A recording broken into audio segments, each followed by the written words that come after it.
In a remote valley under the soft haze of the Ming sun, a 12-year-old girl lived in a thatched-roof hut with whitewashed clay walls and a dirt floor. Her days passed between fetching water, helping her mother grind millet, and chasing dragonflies near the rice paddies. Life was poor but familiar. The rhythm of roosters, the smell of wood smoke, the songs of farmers returning home. Until one shimmering afternoon, the sound of hooves shattered that rhythm. A black lacquered carriage rolled into the dusty village road, gleaming like obsidian beneath the sun. Villagers fell silent. From within stepped a man in silk robes embroidered with gold cranes, a government inspector from the capital. The official's attendants formed a line. He said little, his gloved hands folded behind his back as he inspected the children. When his gaze fell upon you, it felt like being weighed by a scale you could not see.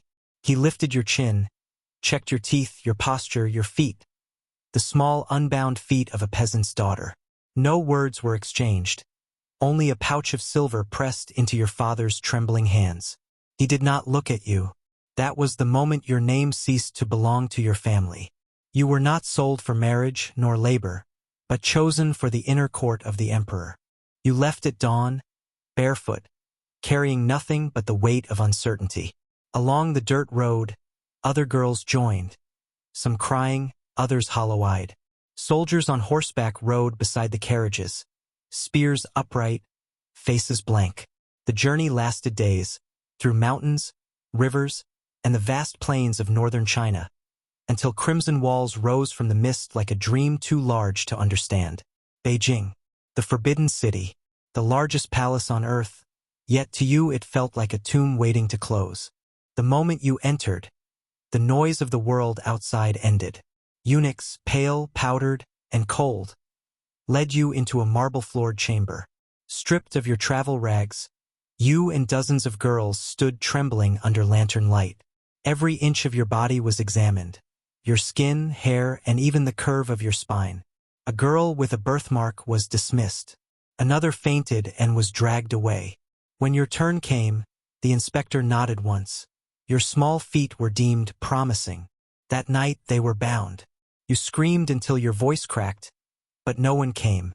Pain became your first tutor in obedience. Days bled into months. You learned to bow, to pour tea without rippling the surface, to smile without showing teeth. Words became dangerous, silence became armor. Your feet healed crooked. Every step a reminder that beauty here meant suffering sculpted into bone. You were taught calligraphy, embroidery, and the pipa not for art but for presentation. Instructors corrected posture with bamboo rods. Grace is control, they said. Pain is refinement. The forbidden city was not made of gold.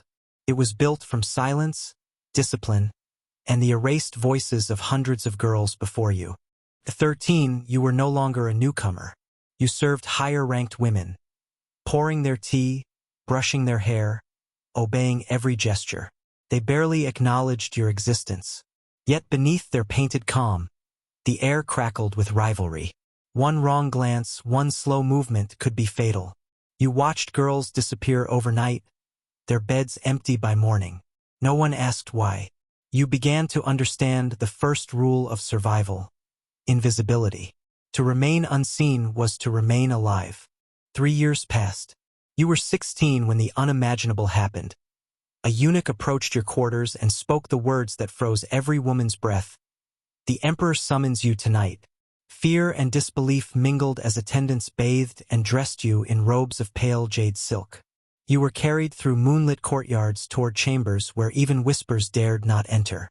What transpired that night would never be spoken of, yet it defined everything that followed. The next morning, silence greeted you. A silence heavy with change. Weeks later, a physician confirmed your pregnancy. The news spread like incense smoke, slow, fragrant, and dangerous. You were moved to larger quarters, given attendants and silk robes, but also new eyes watching every move. A pregnant woman in the harem was both revered and condemned. If you bore a son, your name would rise. If not, you could vanish. Gifts arrived, smiles followed, false and sharp as knives. Even kindness here carried poison beneath its perfume. You were summoned before the Empress Dowager, mother of the Emperor, ruler of the women's world. Her face was unreadable as she asked precise questions. Your meals, your servants, your sleep. Accusations had surfaced. Witchcraft, poison, treachery. You denied them calmly, knowing panic would confirm guilt. When your maid burst in with a stolen letter exposing a rival's plot, the Empress's gaze flickered, not with mercy, but calculation. The accuser was taken away. You were spared, but you understood now that survival was a blade's edge, balanced on silence. Months later, you gave birth to a son, tiny, red, and perfect. The palace bells chimed softly. Eunuchs bowed deeper that day. Yet within hours, he was taken to the palace of eternal spring, raised among nurses and guards. You were permitted short visits, brief moments of warmth behind silk curtains. His scent, his breath, his small fingers grasping yours. Then he was gone again. You returned to your chambers emptier than before. Motherhood here was not love. It was a political condition. As your rank rose to fifth concubine, so did the malice surrounding you. One afternoon, a senior consort presented you with a jeweled hairpin.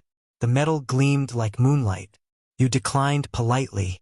Hours later, a servant whispered the rumor. It had been coated with poison. You realized then that the most dangerous weapon in the Forbidden City was not the sword, but the gift. Every bow hid intent, every smile a calculation. Trust had no home here. Years passed. The emperor grew ill, his cough echoing through corridors. Famine stalked the empire, and whispers of witchcraft returned. One night, guards stormed your quarters. Another rival had planted cursed herbs beneath your bed. Dragged barefoot into the courtyard, you knelt before the empress once more. The executioner's blade glinted beside her. "Confess," she said, "or your son will join you in disgrace." Your heart stopped. Then, by some twist of fate, your loyal maid appeared again, producing another letter that revealed the trap. The rival consort was taken away screaming. You were released, but the victory tasted like ashes. You knew survival now required sacrifice. Quietly, through trusted servants, you arranged for your son to be smuggled beyond the palace, hidden among trade caravans heading south. The risk was death, but freedom demanded it. The last night you held him, the lamps burned low. You whispered no farewell, only pressed your forehead to his. When he was carried away, you did not cry. In the Forbidden City, tears were a luxury you had long unlearned. Time eroded you quietly. At 25, your hair thinned, your lungs ached, and the once bright silk robes hung loose on your frame. Younger girls passed you in the corridors, perfect, obedient, and unbroken, practicing bows before the same mirrors that had once reflected your youth. You saw yourself in them and pitied them. The palace never released its captives. It only replaced them. One evening you awoke to darkness. The lamps outside your chamber were unlit, a silent decree. You understood what it meant. There would be no record of your passing, no mourning robe, no name inscribed. You lay back on your mat, breath shallow, remembering the scent of rice fields, the laughter of your mother, the freedom of unbound feet. You thought of your son somewhere beyond the walls, living the life you gave up. Your final thought was not of sorrow, but of release. The next morning, attendants found an empty chamber. No ceremony followed. Outside, the palace continued, drums beating, silk rustling, new girls arriving to learn the same lessons. Yet far beyond those walls, a young man with unbound feet walked the countryside. Perhaps he never knew his mother's name, but her defiance lived in his every step. The Forbidden City was built to erase its women, but some stories, whispered between generations, find ways to endure. Her name was never recorded in the annals of Ming history, yet her silence spoke louder than decrees. Within walls of gold and crimson, she carved survival out of obedience, love out of fear, and resistance out of silence. Her story, like many forgotten women of the imperial courts, reminds us that history is not only written by emperors, but by those who endured them.